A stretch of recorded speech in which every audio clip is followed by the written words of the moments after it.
ওকে, তো গত কিছুদিন আগে যেটা পড়ানো হয়েছিল সেটা হচ্ছে প্রথমত আমরা নিউটনিয়ান বলবিদ্যায় ফার্স্ট অফ অল কৌণিক গতিবিদ্যার কিছু জিনিস দেখতেছিলাম, যে রৈখিক গতিবিদ্যার সূত্রের সাথে কৌণিক গতিবিদ্যার সূত্রের কত সিমিলারিটি আছে। ওখান থেকে কিছু ম্যাথ করছি, পাখার ম্যাথ। এরপরে আস্তে আস্তে আমরা কৌণিক বলবিদ্যার আসল জায়গার দিকে চলে আসছিলাম। এই যে ফার্স্ট অফ অল টর্কে আসছি, টর্ক বোঝানো স্টার্ট করছিলাম। তারপরে হচ্ছে টর্ক বোঝানো স্টার্ট করার পরে দেন আমি জড়তার ভ্রামক এইসব জিনিসগুলোতে আস্তে আস্তে আসতেছিলাম। বুঝাইছিলাম যে torque tau equal to r cross F. R cross F মানে কি, মানে হচ্ছে একটু রিভিশন দিই, দেখা যাক কি হয়। আচ্ছা, ফার্স্ট কথা হচ্ছে টর্কটা একটু রিভিশন দিব। টর্কটা রিভিশন দিয়ে আমি শুধু একটা উদাহরণ দিছিলাম, সেটা হচ্ছে আমরা দরজা যখন খুলতে যাই, সো দরজার কবজায় শুধু ফোর্স প্রয়োগ করলে হয় না, দরজার কিনারায় ফোর্স প্রয়োগ করলে শুধু হয় না, কবজা থেকে কতটুকু দূরত্বে আমি ফোর্স প্রয়োগ করছি সেটার উপর ডিপেন্ড করে। দরজাটাকে আমি কিভাবে মুভ করাচ্ছি, এটা যদি দরজাটা হয় আর এটা যদি লকটা হয়, দরজাটা কিন্তু একটা রোটেশন হচ্ছে বলা যায়, একটু ঘুরতেছে এভাবে। যখন আমরা দরজা খুলি, এটা খেয়াল করবা, ধরো ধাক্কা দিয়ে দরজা খুললা, দরজাটা কিন্তু ঘুরতেছে, তাকে একটা কৌণিক সরণ ঘটাতে হচ্ছে, একটা কৌণিক সরণ এখানে ঘটাতে হচ্ছে। নেক্সট কথা হচ্ছে কৌণিক সরণ ঘটাতে হচ্ছে। এখন তুমি ধরো এভাবে একটা কিনার করে একটা ফোর্স প্রয়োগ করলা, একটা বল প্রয়োগ করলা। এখন তুমি ধরো একদম কোণায় যে বল প্রয়োগ করবা, সেম বল মাঝামাঝি বরাবর প্রয়োগ করলে কিন্তু একই কাজ হবে না। অর্থাৎ তুমি কোণায় প্রয়োগ করলে দেখা যাবে যে কৌণিক সরণটা বেশি হয়েছে, কিন্তু দেখা যাবে মাঝামাঝি সেম ফোর্স যদি আমি প্রয়োগ করি, কৌণিক সরণটা কম হবে।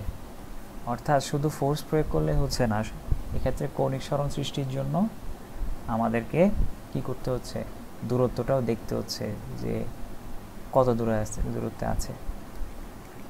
এখন সব কিছুকে যদি আমি একটা স্থানাঙ্ক ব্যবস্থায় আনি, আমি ভেক্টর পড়ানোর সময় এটা দেখাইছিলাম যে এটা হচ্ছে একটা ত্রিমাত্রিক স্থানাঙ্ক ব্যবস্থা, আয়ত একক স্থানাঙ্ক ব্যবস্থা বলে আমরা ত্রিমাত্রিক ভেক্টর করছি না,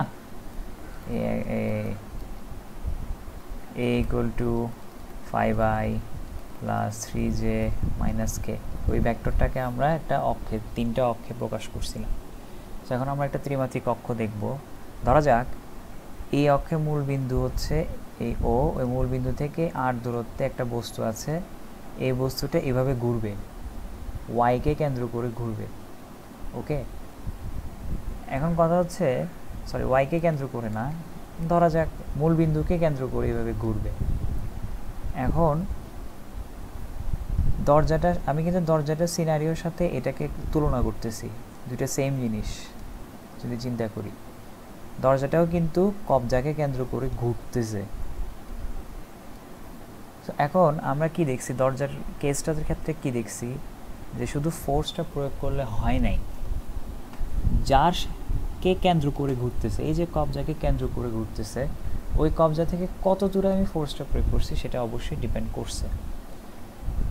যদি দূরে প্রয়োগ করো, ফোর্সটা যদি একটু বেশি দূরে প্রয়োগ করো, তাহলে কি বেশি লাভ হইছে। কাছাকাছি প্রয়োগ করলে কি সেম ফোর্স দিয়ে কিন্তু একই সরণ পাওয়া যায় নাই, দেখা গেছে একটু কষ্ট হইছে। তো সেই ক্ষেত্রে আমরা বলি যে কৌণিক সরণ সৃষ্টির জন্য কৌণিক সরণ বেসিক্যালি কৌণিক ত্বরণ বলতে হবে এখানে। কারণ কৌণিক ত্বরণ কেন, ত্বরণ মানে কি, ত্বরণ মানে হচ্ছে বেগের পরিবর্তন, সেটা রৈখিক হোক বেগের পরিবর্তন। আচ্ছা, সেটা যদি রৈখিক হয় তাহলে আমরা সেটাকে রৈখিক ত্বরণ বলবো। যদি রৈখিক বেগের পরিবর্তন করে সেটাকে আমরা রৈখিক ত্বরণ বলবো। রৈখিক বেগের পরিবর্তন বা রৈখিক ত্বরণ সৃষ্টি কে করে, সেটা করে হচ্ছে বল। কিন্তু যখন আমি কৌণিক ত্বরণের কথায় আসতেছি, তখন আমরা কি দেখতেছি, এটা কৌণিক ত্বরণের ক্ষেত্রে শুধু বল প্রয়োগ করলে হচ্ছে না, এটা নতুন রাশির নাম আসছে, সেটা হচ্ছে টর্ক। এই যে দরজাটাকে একটা স্থির দরজা ছিল, সেটাকে তুমি খুললে একটা কৌণিক সরণ সৃষ্টি করলা। স্থির অবস্থা থেকে একটা ধরো নির্দিষ্ট কৌণিক বেগ তাকে দিয়ে ফেলছো তুমি, তার মানে কি তুমি তার কৌণিক বেগের পরিবর্তন করছো না? সো কৌণিক বেগের পরিবর্তন মানে কি? কৌণিক ত্বরণ। কৌণিক বেগের পরিবর্তন মানে কৌণিক ত্বরণ। সো কৌণিক বেগের পরিবর্তন মানে যেহেতু কৌণিক ত্বরণ, সেহেতু আমরা বলতে পারি যে যেহেতু কৌণিক ত্বরণ সৃষ্টি করতেছে, তার মানে কি কৌণিক ত্বরণ সৃষ্টির জন্য আমরা নতুন একটা রাশি বের করে ফেললাম, সেটা হচ্ছে টর্ক, যেটা বুঝায় যে তুমি শুধু ফোর্স প্রয়োগ করলেই হবে না, কোথায় ফোর্স প্রয়োগ করতেছে এটা অবশ্যই আমাকে বুঝে জানাইতে হবে। তো এখন দেখি, ধরো এখানে যে উদাহরণটা দিছি, যে এখানে ওকে কেন্দ্র করে আমরা আগে একটা সুন্দর ছবি দেখাইছিলাম। এই যে দেখো, এই যে ছবিটা, এটা হচ্ছে অরিজিন। অরিজিনকে কেন্দ্র করে এই বস্তুটা এত দূরে আছে, অরিজিন থেকে আর দূরত্বে আছে, আরটাকে ভেক্টর দিয়ে প্রকাশ করছি, এটাকে আমরা বলি অবস্থান ভেক্টর। নিশ্চয়ই আমরা আগে দেখেছি অবস্থান ভেক্টর। এফ হচ্ছে আমি একটা ফোর্স প্রয়োগ করছি, এখন আর এর সাথে একটা কোণ করে ফোর্স প্রয়োগ করছি, ঠিক আছে, এই থিটা কোণ করে করছি। তো দেখা যায় যে ভেক্টরটা উৎপন্ন হয় সেটা এফ আর আর এর সাথে লম্বভাবে থাকে, ঠিক আছে, এফ আর আর এর সাথে লম্বভাবে থাকে। তাহলে চিন্তা করে দেখো, দুইটা ভেক্টর থেকে একটা নতুন ভেক্টর পাচ্ছি, যেটা আবার ওই দুইটা ভেক্টরের সাথেই লম্ব, ওই দুইটা ভেক্টরের সাথেই লম্ব। সো এটা আমাদের কি মনে করায় দেয়? ক্রস গুণনের কথা মনে করায় দেয়। সেটা আর এটা একটা ক্রমটা হচ্ছে আর থেকে এফ এর দিকে, ওকে, আর ক্রস এফ। আচ্ছা, নেক্সট হচ্ছে আমরা শিখব যে আরও আমরা ওখানে দেখিয়েছিলাম যে আর ক্রস এফ দিয়ে আরও কি কি আসে। আচ্ছা, প্রথমত টাও ইকুয়াল টু আই আলফা থেকে বুঝাইছিলাম আমি যে কৌণিক ত্বরণ সৃষ্টির জন্য, মানে টর্কের দুই ধরনের সূত্র আছে। টর্কের একটা সূত্র হচ্ছে tau equal to I alpha, যেরকমটা আমরা F equal to M A use করি, সেখানে টর্কের জন্য tau equal to I alpha. Okay, next হচ্ছে tau equal to r cross F, এটা একটা ভেক্টর সমীকরণ। Tau vector tau equal to r cross F.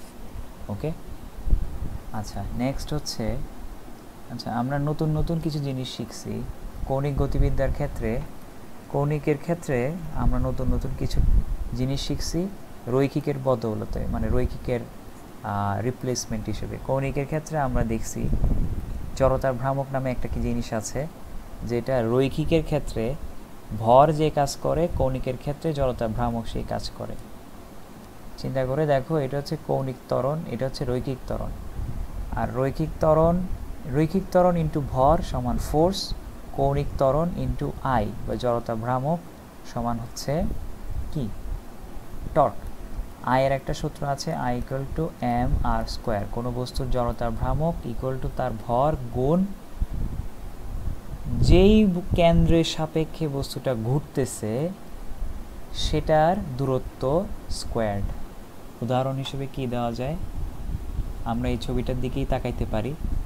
এই ছবিটার বস্তুর ভর যদি এম হয়, দেখো বস্তুটা ঘুরতেছে কার সাপেক্ষে? কেন্দ্র ও এর সাপেক্ষে। আমি এটা কল্পনা করতেছি যে সে কেন্দ্র ও এর সাপেক্ষে ঘুরবে, তারকে যদি আমি ফোর্স প্রয়োগ করি, ঠিক আছে, তার আর কোনো উপায় নাই, সে কেন্দ্র ও এর সাথে অ্যাটাচড, ওর সাথে একেবারে লেগে আছে। এখন ওরে যদি আমি ফোর্স প্রয়োগ করি, ও ঘুরবে এই কেন্দ্র ওকে কেন্দ্র করে। তো এখন সে কেন্দ্র থেকে কত দূরত্বে আছে? আর দূরত্বে, তার ভর হচ্ছে এম। সুতরাং জড়তার ভ্রামক I equal to m r square, ঠিক আছে। আমি আর একটা জিনিস বলেছিলাম, সেটা হচ্ছে আই থিঙ্ক জড়তার ভ্রামকের কিছু বলছি। আচ্ছা, ব্যাপারটা হচ্ছে যে জড়তা ভ্রামক কি? জড়তার ভ্রামক হচ্ছে কি? ঘূর্ণনে বাধা সৃষ্টির যে ধর্ম, বাধা সৃষ্টিকারী ধর্ম। ঘূর্ণন জড়তা বলা হয় একে, একে অনেক সময় ঘূর্ণন জড়তা বলা হয়। আমরা নিউটনের প্রথম সূত্র নিশ্চয়ই জানি, ফার্স্ট ল, যে স্থির বস্তু সবসময় স্থির থাকবে, গতিশীল বস্তু সবসময় গতিশীল থাকবে। এটা হচ্ছে নিউটনের ফার্স্ট ল। কার জন্য নিউটনের ফার্স্ট ল? এটা হচ্ছে রৈখিকভাবে গতিশীল বস্তুর জন্য, রৈখিক গতিবিদ্যার জন্য। একটা বস্তু একটা সরল রেখায় গতিশীল, তুমি তাকে কোনো ফোর্স প্রয়োগ করছো না, সে আজীবন সরল রেখায় গতিশীল হবে। ওকে, এখন কথা হচ্ছে যদি সে আজীবন সরল রেখায় গতিশীল হয় তাকে কখনোই থামানো সম্ভব না। ঠিক তেমনি সে যদি স্থির থাকে, তাকে যদি আমি ফোর্স প্রয়োগ না করি সে কখনোই স্থির অবস্থা চেঞ্জ করবে না, সে তার অবস্থা বজায় রাখার ট্রাই করবে। এই জন্যই ফোর্সটা আমাকে প্রয়োগ করতে হয়, একটা এক্সট্রা আমাকে শক্তি ব্যয় করতে হয় বস্তুকে, কোনো একটা স্থির বস্তুকে গতিশীল করার জন্য কিংবা কোনো একটা গতিশীল বস্তুকে স্থির করার জন্য। আর আমরা জানি F = ma, এই m এর কারণেই কিন্তু F এর উৎপত্তি। যদি m না থাকতো জীবনে F আসতো না। তো কৌণিক গতিবিদ্যার ক্ষেত্রে যেটা I সেম কাজটাই করে। I এর কারণেই কিন্তু বস্তু ঘুরতে সমস্যা সৃষ্টি করে। একটা বস্তু মনে করো স্টিল, তোমার দরজাটা চিন্তা করে দেখো, দরজা খুলতে চাচ্ছ, দরজা তুমি খুলতে চাচ্ছ, কিন্তু কথা হচ্ছে দরজা তো স্টিল দাঁড়ায় ছিল, ঠিক আছে, ও জায়গা বদল করতে চায় না। নো, আমি জায়গা বদল করতে চাই না। কেন? কারণ আমি নিউটনের প্রথম সূত্র মানি, নিউটনের প্রথম সূত্র মানি, আমি জায়গা বদল করতে চাই না। No way. তো এখন ওকে যদি ঘূর্ণন সৃষ্টি করতে হয় তো তার মানে ওর মধ্যে একটা বাধা কাজ করবে, ওই বাধাটাই হচ্ছে ঘূর্ণন জড়তা। ঠিক আছে, ওই বাধাটাই হচ্ছে ঘূর্ণন জড়তা। আচ্ছা, নেক্সট হচ্ছে আমরা ঘূর্ণন জড়তার বিভিন্ন, আচ্ছা জড়তার তো টর্কের কিছু ম্যাথ দেখতে পারি। টর্কের কিছু ম্যাথ চাইলে এখন দেখানো যায়। আচ্ছা, তো এখানে আমি দুটো ম্যাথ দেখিয়েছি। একটা হচ্ছে 150 গ্রাম ভরের একটি বস্তুকে 75 সেন্টিমিটার লম্বা সুতার সাহায্যে ঘোরানো হচ্ছে। এটি স্থির অবস্থান থেকে 3 মিনিট পর 120 রেভলিউশন পার মিনিট। আচ্ছা, এই ইউনিটটা নিয়ে আমি কথা বলবো। এটা হচ্ছে কৌণিক বেগের একটা ইউনিট, এটা একটা একক। আমি তো সম্ভবত তোমাকে কি বলে রেডিয়ান পার সেকেন্ড পড়িয়েছি, এটাও এরকম একটা একক। সমস্যা না, রেডিয়ান পার সেকেন্ডে আসা যাবে। ঠিক আছে, রেডিয়ান পার সেকেন্ডে আসতে আসলে কি মিনিটটাকে সেকেন্ডে নিয়ে আসতে হবে, আর কিছু না।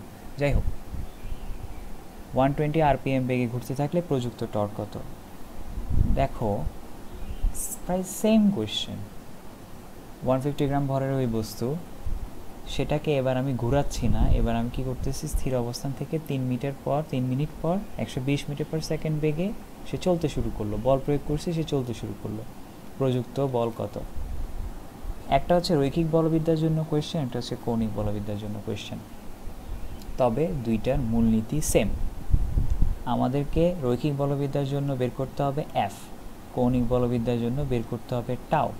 রৈখিক বলবিদ্যার সূত্র হচ্ছে F = ma, কৌণিক বলবিদ্যার সূত্র হচ্ছে টাউ = I আলফা। আচ্ছা, আমরা যখন রৈখিক বলবিদ্যার ম্যাথ করছি, আমি নিশ্চয়ই আগে করছি, এসএসসিতেও করছি, বিভিন্ন সময় করছি। তো আমরা জানি, আমাদেরকে m দেওয়া থাকে, আর আমরা এটা বের করি কিভাবে, a = কি, b - cu/t। সিম্পল। এখানে t তো আমরা জানি, t মানে কি, কত সময় ধরে এই ত্বরণটা কাজ করতেছিল। দেখো, 3 মিনিট পর সে 120 মিটার পার সেকেন্ড বেগে যায়।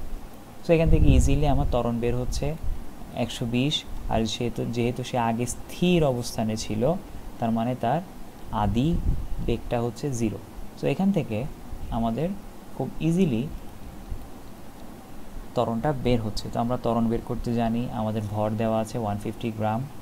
সো এখান থেকে F বা কৌণিক F বা বল, রৈখিক কিছু বলা দরকার নেই, বল বের হচ্ছে। এখন টর্ক, উপরে যে প্রবলেমটা, এটা তো আমরা বুঝতেছি যে এটা হচ্ছে রৈখিক বলবিদ্যার প্রবলেম। এইটা কেন রৈখিক বলবিদ্যার প্রবলেম না, এটা হচ্ছে কৌণিক বলবিদ্যার প্রবলেম। তবে কি বলে না, একটা নতুন মোড়কে পুরনো জিনিস, পুরনো কথা হচ্ছে, প্রিন্সিপাল হচ্ছে সেম, মূলনীতি সেম। এখানে যে কাজটা করব বেসিক্যালি সেম জিনিসই করব। এখানেও আমরা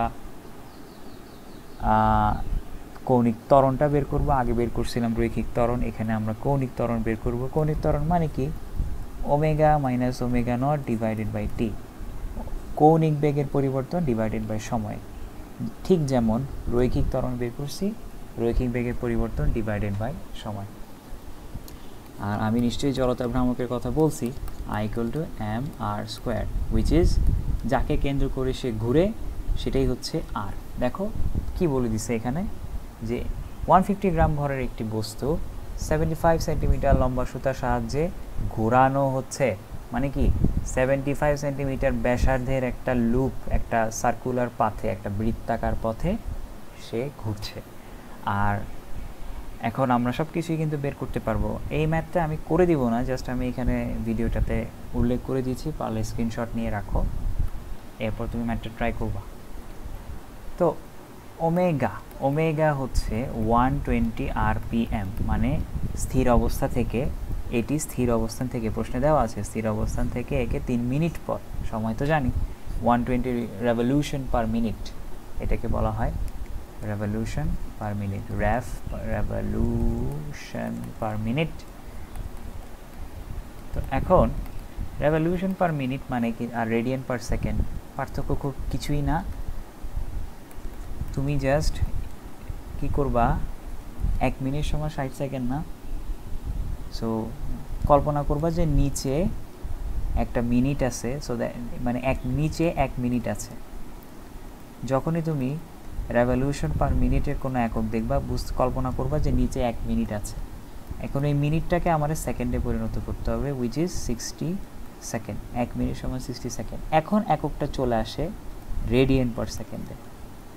কথা বোঝা গেছে? পার কথাটার মানেই হচ্ছে তুমি যাকে পার বলতেছো সে নিচে, পার মিনিট মানে পারের পরে যিনি আছেন, পার মিনিট, পারের পরে মিনিট, তার মানে মিনিটটা হচ্ছে নিচে, মিনিট বসতেছে নিচে। তো রেভলিউশন পার মিনিট এককে 1 মিনিট নিচে বসতেছে। তো আমি যদি এটাকে রেডিয়ান পার সেকেন্ড এককে আনতে চাই, তো নিচের মিনিটটাকে আমাকে সেকেন্ডে কনভার্ট করতে হবে। সো এই কারণেই আমি কল্পনা করছি যে 120 নিচে একটা 1 মিনিট আছে, ওই 1 মিনিটকে আমি 60 সেকেন্ড বানিয়ে ফেলেছি। সো আই থিঙ্ক তুমি এটা পারবা, এখান থেকে টর্কটা বের করতে পারবা। সো এই ম্যাথটা আমি আর করে দিচ্ছি না, তুমি এটা নিজে নিজেই করবা। সো এরকম কিছু হালকা পাতলা সিম্পল কিছু ম্যাথ আসবে।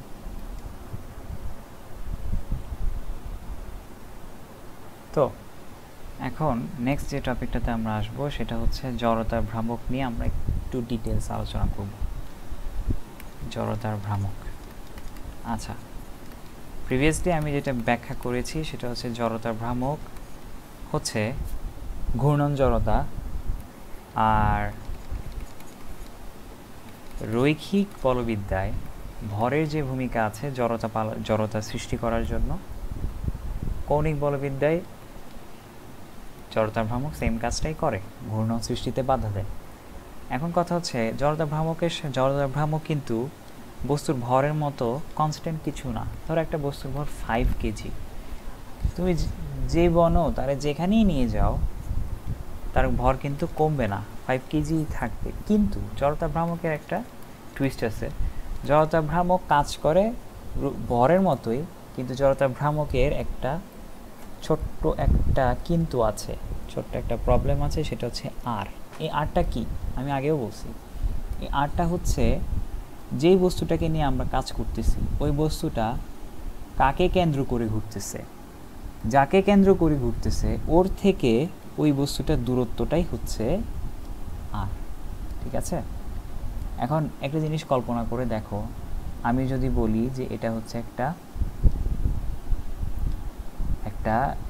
এই প্রান্তে আমি একটা বলকে, এটা হচ্ছে এ প্রান্ত, এটা হচ্ছে কেন্দ্র ও, আমার এটা মনে করো আমার আঙ্গুল, এখানে আমার আঙ্গুল, আমি আঙ্গুল দিয়ে একটা বস্তুকে এভাবে ঘোরাচ্ছি, হ্যাঁ এভাবে ঘোরাচ্ছি, এই বস্তুটা হচ্ছে এ, তার একটা নির্দিষ্ট ভর আছে, যাই হোক।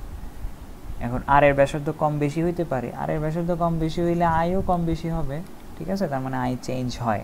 এখন এটা তো বুঝি, এখন তুমি ইমাজিন করো একটা বস্তু তো শুধু একটা নির্দিষ্ট কেন্দ্রকে কেন্দ্র করে ঘুরতে পারে না, আরও অনেকভাবেই তো ঘুরতে পারে। একটা বস্তুর শেপ যদি গোলাকার হয়, যেমন ধরো আমাদের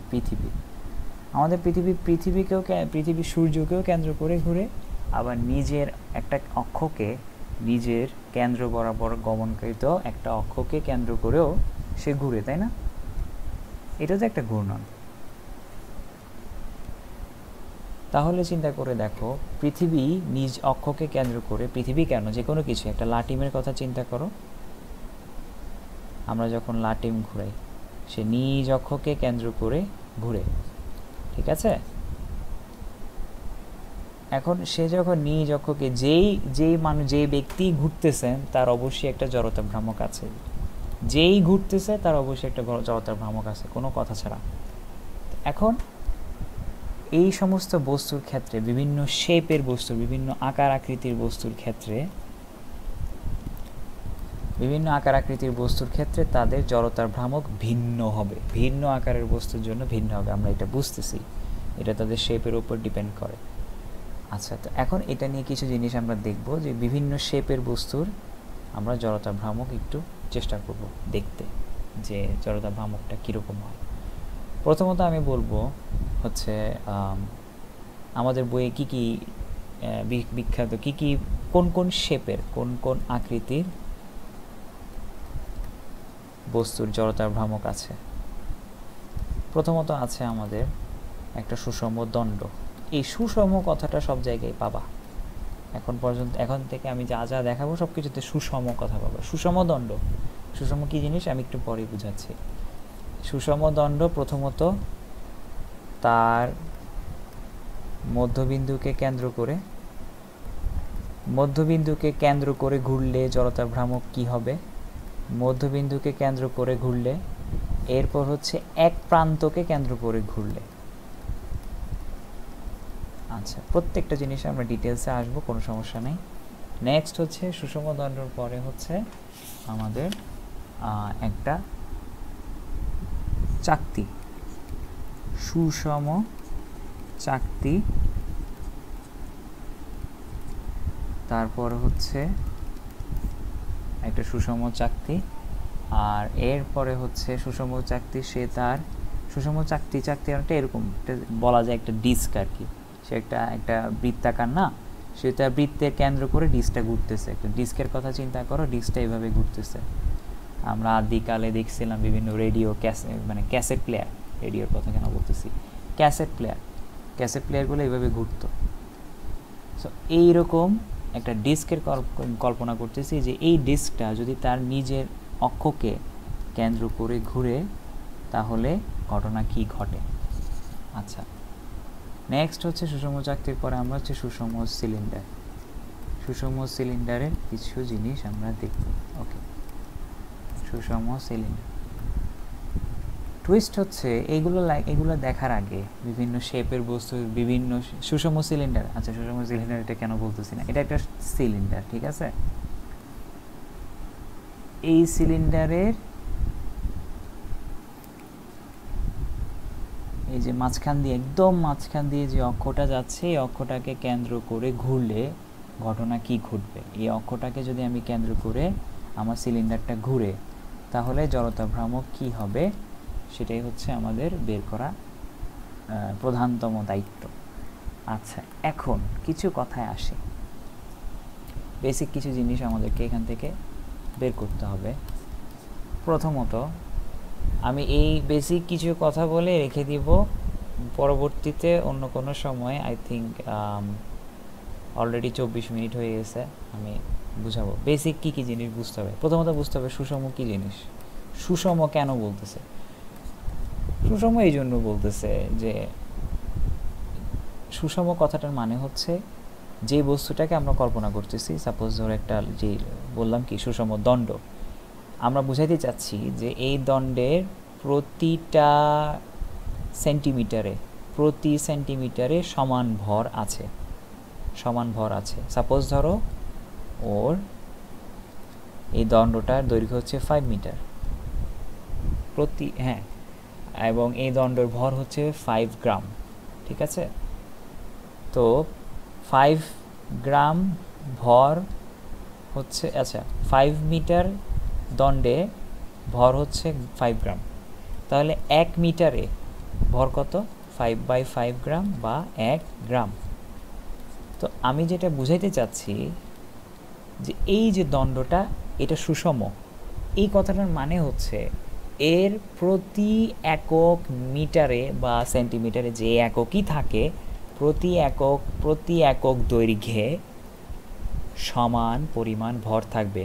ইন দিস কেস এখানে যেটা দেখাচ্ছি এই উদাহরণে 1 গ্রাম, এর প্রতি একক মিটারে তুমি 1 গ্রাম ভর পাবা। সুষম বলতে এটাই বোঝায়, যদি আমি এখান থেকে একটা 1 মিটার যদি আমি কেটে নিয়ে আসি, 1 মিটার কেটে নিয়ে আসলে দেখব যেখান থেকে আমি 1 মিটার অংশ কেটে নিয়ে আসি দেখব যে ওইটার ভর হচ্ছে 1 গ্রাম, ঠিক আছে। এটাকেই বলা হয় সুষম হওয়া। বাস্তবে কিন্তু কোনো জিনিসই সুষম হয় না, খুব রেয়ারলি অনেক জিনিসই সুষম হয়। দেখা যায় যে কোনো জায়গায় বাস্তবে একটা জিনিস দেখে দেখা যায় কি কোনো জায়গায় ভর বেশি, কোনো জায়গায় ভর কম, তাই না? কিন্তু আমরা এখানে যে জিনিসগুলোকে কল্পনা করছি সেগুলোকে আমরা বলতে চাচ্ছি যে এরা হচ্ছে সুষম।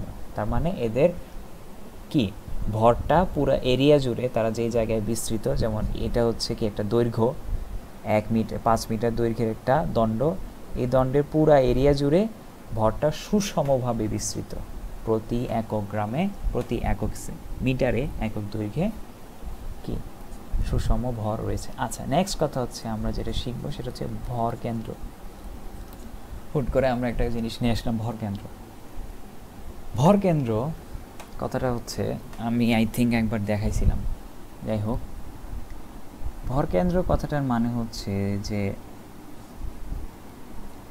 যে কোনো বস্তু, ঠিক আছে, যে কোনো শেপের বস্তু, সাপোজ এরকম একটা ইরেগুলার শেপের একটা বস্তু তোমার সামনে আমি দিলাম, বললাম যে এটার ভর হচ্ছে m, তো দেখা যায় যে ওই বস্তুটার ভর সব জায়গায় সমানভাবে বিস্তৃত না, এবং ওই বস্তুটার ভর কোন একটা নির্দিষ্ট জায়গায় কেন্দ্রীভূত।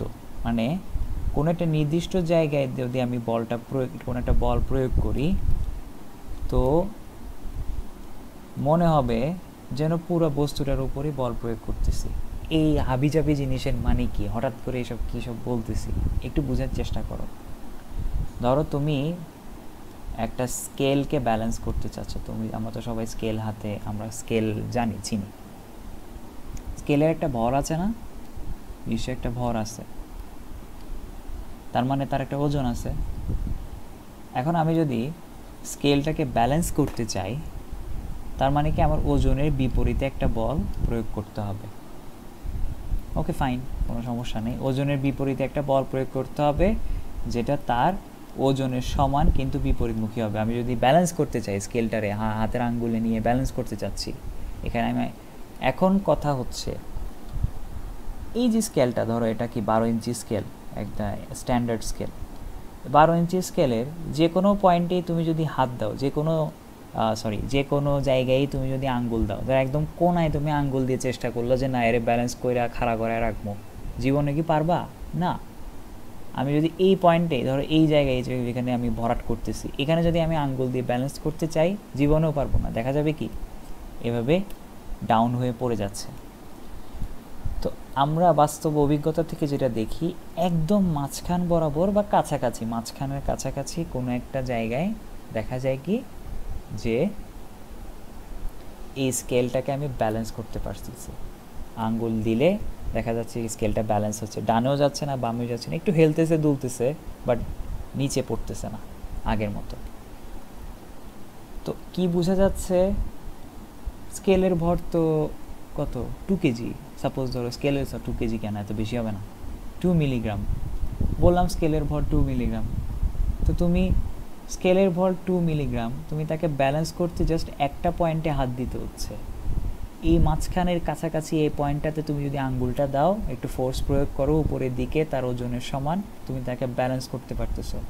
তো তার মানে কি আমরা এটা বলতে পারি না যে হ্যাঁ এই পয়েন্টটাতে আমাদের মনে হচ্ছে যে এই পয়েন্টটাতে, মাঝখানের এই পয়েন্টটাতে কি এই স্কেলের সমস্ত ভর পুঞ্জীভূত। আছে? আচ্ছা, এখন বিভিন্ন বস্তুর জন্য বিভিন্ন রকম হইতে পারে। এই যে স্কেলের জন্য যেটা মাঝখানে কোনো বিন্দু হয়েছে, ইট ডাজেন্ট মিন দ্যাট এই যে এই বস্তুটার জন্য একটা ফালতু শেপের এই বস্তুর জন্য এটা মাঝখান বরাবর হবে। এখানে মাঝখান বলতে কিছু পাচ্ছ? মাঝখান বলতে কিছু বোঝা যাচ্ছে না। তো এখানে তা আমরা বুঝতেছি যে কোনো বস্তুর ভর কেন্দ্র হচ্ছে সেই একটা কেন্দ্র, ওই বস্তুর মধ্যে একটা পয়েন্ট, একটা বিন্দু, যে বিন্দুতে ধারণা করা হয় যে ওখানে সমস্ত ভর পুঞ্জীভূত। ঠিক আছে? আরও কিছু উদাহরণ দেওয়া যায়। তুমি যদি ভর কেন্দ্রে যদি কোনো বস্তুকে আঘাত করো, দেখা যায় কি বস্তুটা ঘুরতেছে না, বস্তুটা সোজাসুজি হাঁটাহাঁটি করছে, চলাচল করতেছে। কিন্তু ভর কেন্দ্র বাদে, সাপোজ ধরো এটা হচ্ছে একটা ইট, এটা রাস্তার মধ্যে আছে একটা ইট, হ্যাঁ, এর ভর কেন্দ্র ধরো এখানে মাঝখানে, একদম মাঝখান বরাবর এই অংশটাতে হচ্ছে এর ভর কেন্দ্র। তুমি যদি ভর কেন্দ্র লাইন বরাবর, এটা হচ্ছে ভর কেন্দ্র লাইন না, ভর কেন্দ্র বরাবর একটা সরল রেখা, এই ভর কেন্দ্র বরাবর সরল রেখা দিয়ে যদি তুমি একটা বল প্রয়োগ করো, দেখা যাবে কি সে সরল রেখায় গতিশীল হচ্ছে। কিন্তু আচ্ছা, শেপটা একটু সুন্দর করে দিই। ধরো বস্তুটা এইরকম শেপের, ঠিক আছে? তো আমি বললাম কি এর ভর কেন্দ্র হচ্ছে এটা। আমি যদি ভর কেন্দ্র বরাবর বল প্রয়োগ করি, দেখা যায় যে বস্তুটা কি এভাবে সরল রেখায় গতিশীল হয়, সরল রেখায় গতিশীল হয়। কিন্তু ভর কেন্দ্র বাদে যদি দূরের কোনো বিন্দুতে আমি যদি একদম কোণাতে যদি আমি প্রয়োগ করি, বল প্রয়োগ করি, দেখা যায় কি সে উল্টায় যায়, ঘুরে পড়ে যায়। উপরে কোথাও প্রয়োগ করলে সে, উপরে কোথাও বল প্রয়োগ করলে সে সোজাসুজি সামনে যায় না, আগে যেরকম সোজা সামনে গেছিল এখন যায় না, সে উল্টায় পড়ে যায়। তো এগুলো হচ্ছে ভর কেন্দ্রের বৈশিষ্ট্য। তো আমরা মোটামুটি বুঝতেছি যে ভর কেন্দ্র হচ্ছে এমন একটা পয়েন্ট যেখানে কোনো বস্তুর সমস্ত ভর পুঞ্জীভূত থাকে। ঠিক আছে? এই ভর কেন্দ্রের কনসেপ্টটা কাজে লাগবে। এখন কোনো বস্তু যদি সুষম হয়, আর সুষম কি জিনিস আমি আগেই বুঝাইছি, মানে সব জায়গায় তার ঘনত্ব সমান। কোনো বস্তু যদি সুষম হয় তবে তার ভর কেন্দ্র জ্যামিতিক বস্তুর জ্যামিতিক ভর কেন্দ্রে অবস্থিত হবে। এই লাইনটা খুবই ইম্পর্টেন্ট বুঝার জিনিস। ঠিক আছে? এই লাইনটার কথাটার মানে হচ্ছে জ্যামিতিক ভর কেন্দ্র মানে কি? আচ্ছা, একটা ত্রিভুজের ভর কেন্দ্র বের করার একটা প্রসেস আমরা জানি, তাই না? ধরো একটা ত্রিভুজাকার বস্তু, তোমার সামনে আমি একটা ত্রিভুজ দিলাম, বললাম যে এর ভর হচ্ছে 5 গ্রাম, এবং বললাম যে এটা একটা সুষম বস্তু, সুষম ত্রিভুজাকার বস্তু। তার মানে কি এর প্রতি একক গ্রামে, প্রতি একক দৈর্ঘ্যে বা ক্ষেত্রফলে, দৈর্ঘ্য হইতে পারে ক্ষেত্রফলও হইতে পারে, সমস্যা নেই, প্রতি একক দৈর্ঘ্যে কি ভর সুষম, সেম পরিমাণ ভর আছে, পুরা এরিয়া জুড়ে ভর সুষমভাবে বিস্তৃত। এখন বস্তুটার জ্যামিতিক ভরকেন্দ্র বলতে কি বোঝাচ্ছে? এই যে আমরা কি জানি, ভরকেন্দ্র বের করার সূত্র জানি না, মধ্যমাগুলা যদি আমি যোগ করে দিই, মধ্যমাগুলো যদি আমি যোগ করে দিই, মানে মধ্যমাগুলো যে বিন্দুতে ছেদ করে, মধ্যমা হচ্ছে কি একটা শীর্ষ থেকে বিপরীত বাহুর মধ্যবিন্দু পর্যন্ত যে রেখা টানা হয় সেটাকে আমরা মধ্যমা বলি। তিনটা মধ্যমা হয়, তিনটা মধ্যমা যে বিন্দুতে ছেদ করে সেটাকে আমরা বলি ত্রিভুজের ভরকেন্দ্র।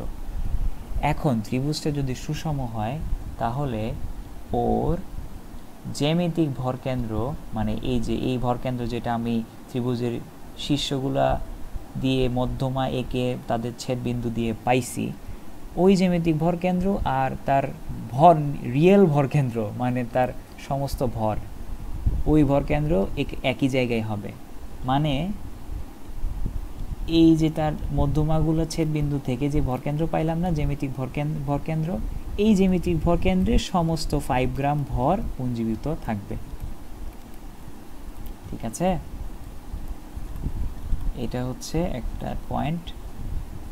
এরপরে সাপোজ ধরো একটা রেখার জন্য, ধরো একটা স্কেলটাকে আমি একমাত্রিক কল্পনা করলাম। ধরো এই স্কেলটার দৈর্ঘ্য হচ্ছে 4 মিটার, এই স্কেলটার দৈর্ঘ্য হচ্ছে কি 4 মিটার। আচ্ছা, তো স্কেলের মধ্যবিন্দু, এর স্কেলটার ভর হচ্ছে ধরো 4 গ্রাম। তো স্কেলের মধ্যবিন্দু কোনটা? মধ্যবিন্দু হচ্ছে এখানে, দুই পাশে 2 মিটার, এ পাশে 2 মিটার।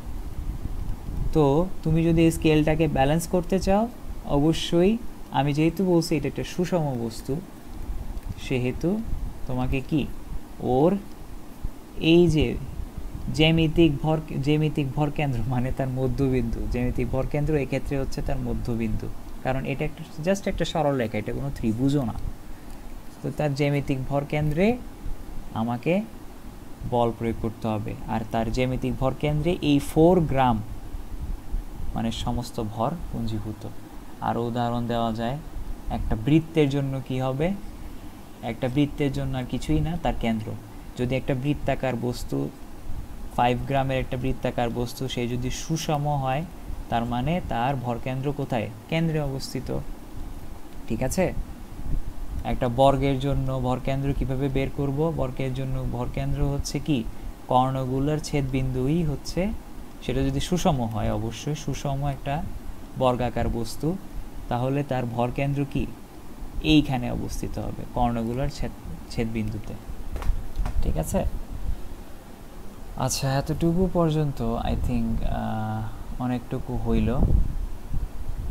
আমরা টর্কের কিছু কাজ শেষ করলাম, এরপরে জড়তা ভ্রামকের কিছু জিনিস নিয়ে পড়বো। হ্যাঁ, সুষম দণ্ড বুঝছি না আমরা, ওদের ভরকেন্দ্রগামী এই বস্তুগুলার যে ভরকেন্দ্র আছে না, ভরকেন্দ্রগামী অক্ষর সাপেক্ষে জড়তার ভ্রামক কি হবে সেটা নেক্সট দিন বের করবো ইনশাল্লাহ। সো আপাতত এতটুকুই থাক। চিয়ার্স।